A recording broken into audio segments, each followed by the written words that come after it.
pour la signature de la capitulation. Et quand le général de Lattre de Tassigny, mandaté par le général de Gaulle, pénétra dans la salle de la cérémonie, un détail le frappa. Aux côtés des drapeaux russes, américains et britanniques, ne figurait pas celui de la France.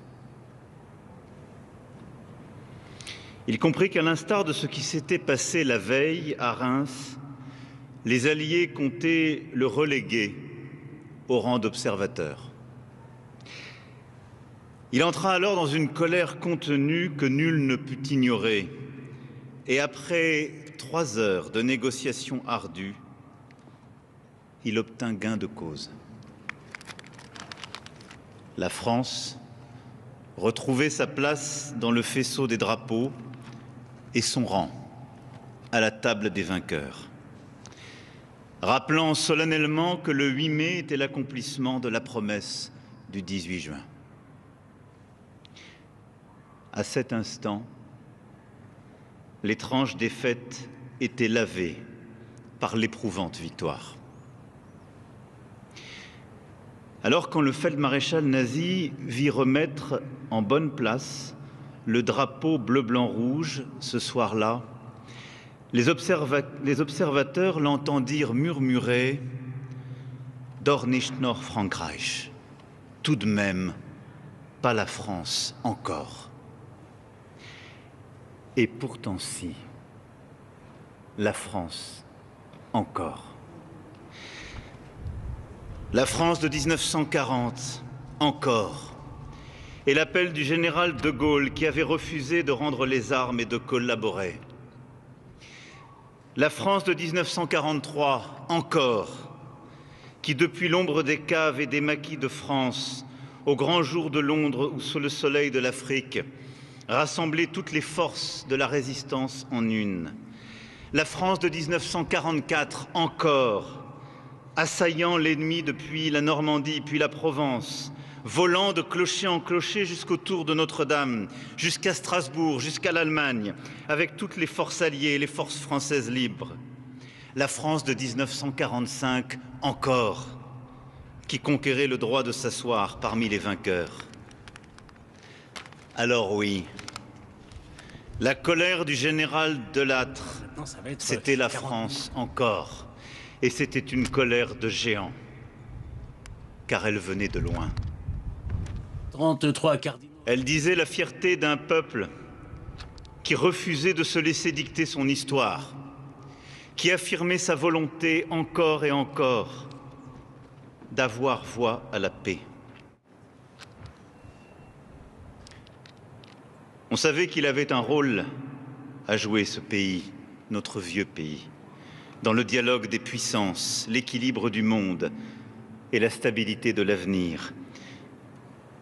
Et que là où flottait son drapeau, là aussi flottait une certaine idée de l'homme. Alors oui, quand claque au vent notre drapeau en ce 8 mai, quand retentit notre Marseillaise, puis le chant des partisans, ce sont ces années qui remontent. Le cortège des héros qui ont tenu la France, le cortège de souffrance de tant d'anonymes. Le général de Gaulle ralliant les résistants à Londres, Jean Moulin, Roll Tanguy, les Glières, Joséphine Baker, les hommes de l'affiche rouge, ce sont ces femmes et ces hommes de toutes les conditions, de toutes les opinions, de tous les âges. Des pêcheurs de l'île de Sein aux résistants du maquis corse, c'est l'audace juvénile de Jean Dekowski, qui recevra tout à l'heure les insignes de chevalier de la Légion d'honneur. C'est la ferveur adolescente d'Odile de Vasselot qui s'en est allée, il y a quelques jours, rejoindre l'éternité de la mémoire. C'est le courage du jeune Christiani, bravant tous les interdits pour rejoindre la résistance. Ce sont tant de destins bouleversés qui sont là, à nos côtés aujourd'hui, et devant lesquels je m'incline. Résistants de France comme de Londres, d'Afrique, communistes, gaullistes, socialistes, juifs, maquisards espagnols, tirailleurs africains, marocains, algériens, tunisiens, sénégalais, camerounais, syriens, libanais et tant d'autres, mais aussi arméniens, polonais ou belges, roumains, yougoslaves, tous unis à l'ombre de la croix de Lorraine, rassemblés sous ce drapeau tricolore dont le maréchal de Lattre, le 8 mai 1945, à Berlin, rappela l'universalité. Ce sont tous ces combattants, aux côtés de nos alliés américains, britanniques, canadiens, et de tous les peuples soviétiques, dont la valeur et le courage firent basculer, autour de l'année charnière 1942, le rapport des puissances et la prédominance stratégique de l'Axe. Et je m'incline aujourd'hui devant la mémoire de tous ces résistants de l'intérieur, de tous ces combattants de la France libre, à Londres, en Afrique comme ailleurs, et de tous nos alliés qui ont contribué à libérer la France et permettre ce jour de victoire. Grâce à eux, grâce à chacun de leurs sacrifices, s'achevait, il y a 8 décennies, l'ère de l'oppression nazie. S'achevait plus de 6 ans de conflit et 5 ans d'occupation. S'achevaient les 300 jours les plus longs. Se refermer l'immense tenaille qui avait broyé l'axe entre les armées alliées à l'ouest et celles des peuples soviétiques à l'est.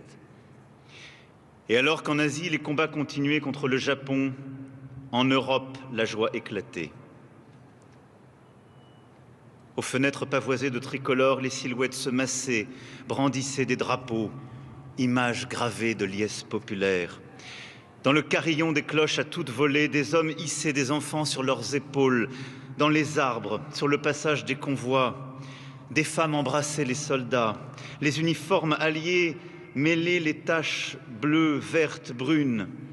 Des passantes défilaient, vêtues de drapeaux qu'elles avaient taillés de leur mieux dans des draps roses et des rideaux bleus. À Paris, la foule se massait là où nous sommes. Et comme aujourd'hui,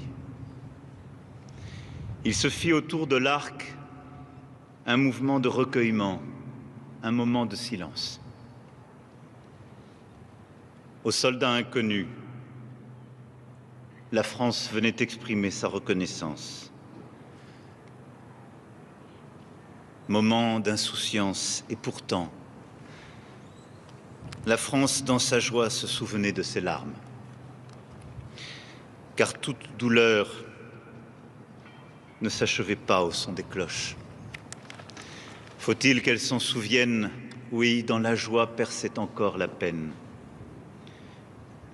Et l'histoire ne pourvoit pas de sentiments sans mélange.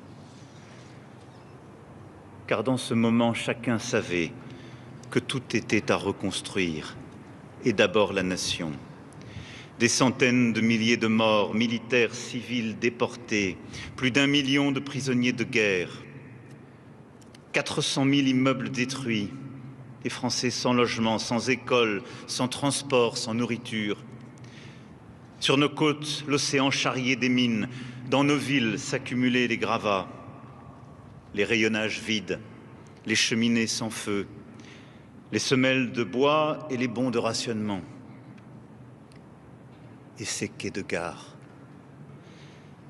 Ces quais des gares de France qui voyaient revenir les rescapés des camps de concentration, des silhouettes hagardes, fantomatiques, titubantes, venues d'Auschwitz, de Buchenwald ou de Mauthausen, de tous les lieux où l'antisémitisme, la haine avait industrialisé l'enfer. Et tant d'autres qu'elle ne voyait pas revenir. Tant de mères qui attendaient sur le quai de gare, les yeux usés, que surgisse le visage de la photo qu'elles tenaient serrée contre elles. Et parfois, elles attendraient éternellement. Et parfois, il n'y avait plus personne même pour attendre. Car oui, certaines familles payèrent notre liberté d'un point de sang sans mesure. Comme les 4 frères Moujotte, tous morts pour leur pays, tombés un à un, face contre terre, sous les balles allemandes, dans leur maquis des Vosges.